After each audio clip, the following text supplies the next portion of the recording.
Ed's contact hypothesis story. This is a story about my own experience through life with the contact hypothesis.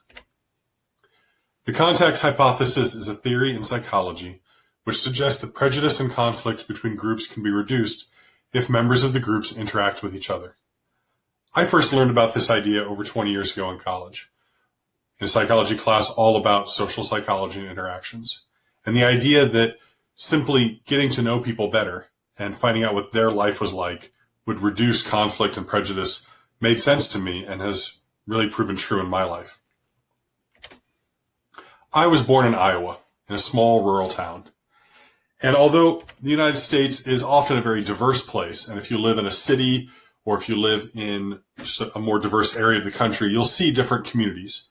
And those communities do tend to be kind of self-isolated. You might see the rich white neighborhood. You might see the immigrant neighborhoods. You might see just people living similarly near each other. The bad neighborhood with bad housing or things like that. Whatever it happens to be, people tend to isolate for practical economic reasons and also for various social reasons. Just kind of makes life easier if you're hanging out with people who have a similar background to you.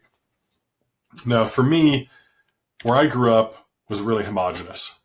It wasn't even that there was diversity, it was just isolated. There was no diversity. This is the busy small town, downtown area where I grew up, an actual photograph of the town.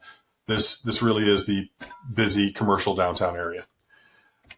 Almost everybody in the town was white, and really kind of generically white as well. And what I mean by that is that nobody really talked about where their family history was, what the ethnicity was. I certainly didn't know if a family had English ancestry or German ancestry or Italian ancestry. There were no celebrations of particular cultures or holidays or anything like that. It was just white Midwestern Americans. That was it. Almost everybody was a farmer or lived on a farm or was involved in the agricultural industry in some way. There weren't a lot of other jobs. Wasn't a lot of other interest. That was just what was available in the town for economy, and it served as a very central focus point of life. The only religious institutions that were available were Christian, generally Protestant. There was a little bit of variety, but the choice was, if you were religious, to choose your Christian church or to not participate. And in terms of wealth in the area, there were people who had a little bit of money and people who had almost no money. There really wasn't anything with any wealth at all to speak of in the area. Everybody was just barely getting by or hardly getting by.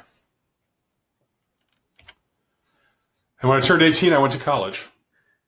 And in college, I really experienced a lot of differences that I had not experienced in my small town growing up. There were people who had a wide range of money. There were people there who had less money than I thought was possible. And there were people who had ridiculous amounts of money. It was really eye-opening. And I was friends with people from different socioeconomic groups. I had classes with eating in cafeterias with different people. It really made a difference. There were also a lot more religions than I had ever had exposure to, of much greater racial and ethnic diversity than I had ever encountered. So working with people on group projects in class, or being part of clubs or organizations, or just living on the same floor, eating in the cafeteria, just being friends with people from different backgrounds was very enlightening to me. Sexual orientation was a big point of diversity on the campus I went to. 40% of the student body self-identified as LGBTQ. And there was a lot of discussion and understanding about different gender identities at the particular college that I attended. In the 20 years after college, actually a semester my senior year, I lived in Chicago. Then I lived in the Twin Cities for about 5 years. So I got out of that small rural town and spent some time in cities. Then my wife and I moved to Manila, Philippines, for 3 years, which is the developing world and a big city and a very, very, very different place. We spent 5 years in Auckland, which is also a very different place. And in both those places, we traveled extensively into the other areas. On a teacher's salary, it's really the only way to see the world. Finally, we lived for 4 years in Casablanca, and being in an Islamic country was a very interesting experience, very enlightening about any kind of misconceptions or biases that I might have had about Muslims or about the Islamic culture. And now I live in Cape Cod, where I'm working to open a school. When I think about how my life might have been had I lived in greater isolation, how I would have had one view of the world, and how different my view of the world is, having encountered so many different people over so many years, and seeing different perspectives on life, seeing how different people live, talking with them, getting to know them as individuals and not as stereotypes. My life, I feel, is great and greatly improved. It's a wonderful thing to have had all those experiences. All those experiences did also teach me that the world is not a fair place. It's a rigged game. It's a rigged system. Some people get significant advantages just from birth. Just by the circumstances of their birth, they are set up to do well in life. And other people have tremendous challenges to overcome because the system is set up not to favor them, to create disadvantages, to create obstacles for them. If you live in the developed world, if you are white, if you are male, and if you are wealthy, that is the best hand you can possibly get in this rigged game. And for me, I had 3 out of 4.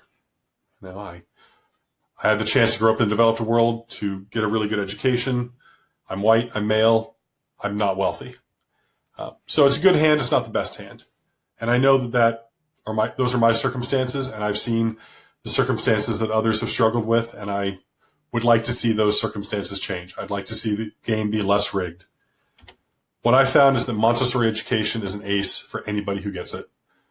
It is an educational method second to none. It makes such a lifelong difference in everyone who has the chance to experience it. And that's why I want to found Sage Montessori, a Montessori school that provides access to all races and ethnicities, all sexual orientations, all religions, all genders, all nationalities, everyone, so that all families have the opportunity to give that ace of a Montessori education to their children, regardless of their current circumstances. I want them to be able to provide something that helps their children to have a better life and to help balance the rigged system, to make it a little bit better for all of us. And I also believe that interacting with people from different backgrounds, different walks of life, creates a rich social development experience for young children, so that from a very early age, they can begin to see how different people live and how different experiences shape views of the world, and just to understand that it's not all one way, that there are different things that we can learn from each other. And that's my personal contact hypothesis story. That's why the idea is very important to me. And I hope that you will support Sage Montessori and get interested. Thanks.